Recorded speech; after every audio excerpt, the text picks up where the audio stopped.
Bonjour, dans cette vidéo, je vais vous parler du club de Dammartin-Goël. Et si ce n'est pas encore fait, je vous invite à cliquer sur le bouton s'abonner pour recevoir mes prochaines vidéos. Pourquoi je vais vous parler du club de Dammartin-Goël? C'est simple, parce que j'ai été dans ce club il y a quelques années. Pourquoi j'ai choisi de naviguer dans un forum qu'on appelle France Échecs à l'époque? J'étais dans la rubrique club. Une chose qui était particulière avec moi, c'est que je voulais changer de club tous les ans et si possible des départements. Donc j'avais joué dans le 95, j'avais joué dans le 92, j'avais joué dans le 75 et je voulais changer.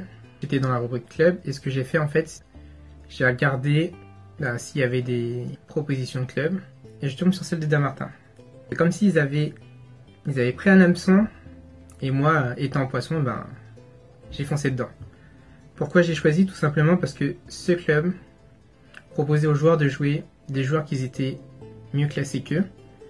Donc pour moi c'était intéressant parce que ça me permettait de progresser. Il y avait un challenge, c'était de maintenir l'équipe.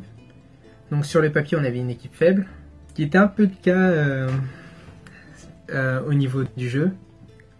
Mais on a réussi à se maintenir, donc le challenge a été réussi. Et ce qui fait c'est que chaque personne de l'équipe affrontait souvent, et certains tout le temps, des adversaires qui étaient mieux classés.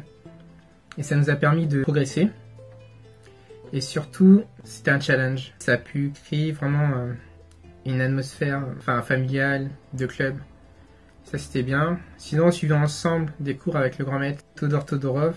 Donc, c'était un bon prof. Je pense qu'il l'est toujours. Mais personnellement, j'ai pas de cours avec lui actuellement. C'était intéressant parce que ça nous permettait de nous retrouver ensemble, d'essayer de progresser. Et c'était assez intéressant. Par contre, le club était assez loin de chez moi. Et ce qui était bien, c'est qu'il y avait un joueur qui m'accompagnait du 77 à Paris. Ensuite, après, je me débrouillais au niveau du transport, mais il me déposait à un endroit et ça, c'était cool. Donc même là, les joueurs, s'il y a un problème, ils essayent de t'aider à le résoudre et ça, c'est super bien. Donc moi, je vous conseillerais de jouer dans ce club. Après, on va me dire pourquoi moi, j'y joue pas. Tout simplement parce que moi, j'ai décidé il y a 2 ans de jouer principalement des tournois. Donc ça ne veut pas dire que je ne jouerai jamais en club, mais j'ai choisi de choisir des tournois parce que ça me permettait d'être beaucoup plus libre, de ne pas jouer les samedis et les dimanches, jouer 1 fois ou 2 fois par an, 2 tournois par an.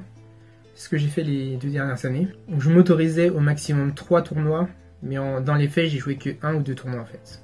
C'est vraiment agréable justement de bloquer juste 2 dates ou 3, ça dépend de vos envies. Maximum 5 dates on va dire. Mais ça m'étonnerait que vous passiez toutes vos vacances à jouer des tournois d'échecs.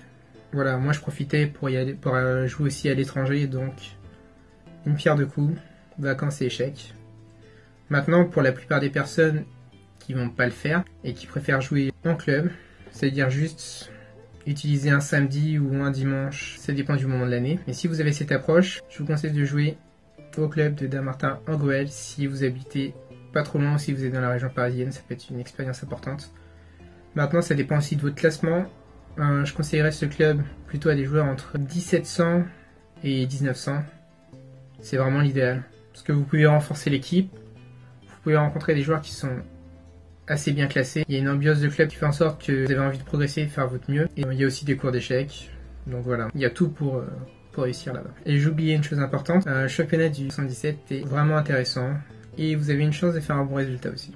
Bon, ça ne veut pas dire qu'il est facile, mais ça ne veut pas dire que c'est le plus difficile non plus. Donc si cette vidéo vous a plu, n'hésitez pas à cliquer sur j'aime, n'hésitez pas à la partager. Et je vais vous expliquer comment j'ai fait dans une vidéo bonus pour gagner 50 points feed en un tournoi. Et ça c'est mon cadeau de remerciement et je vous invite surtout à regarder cette vidéo bonus attentivement. Il faudra juste remplir votre prénom et votre mail. Et je vous dis à tout de suite dans cette vidéo.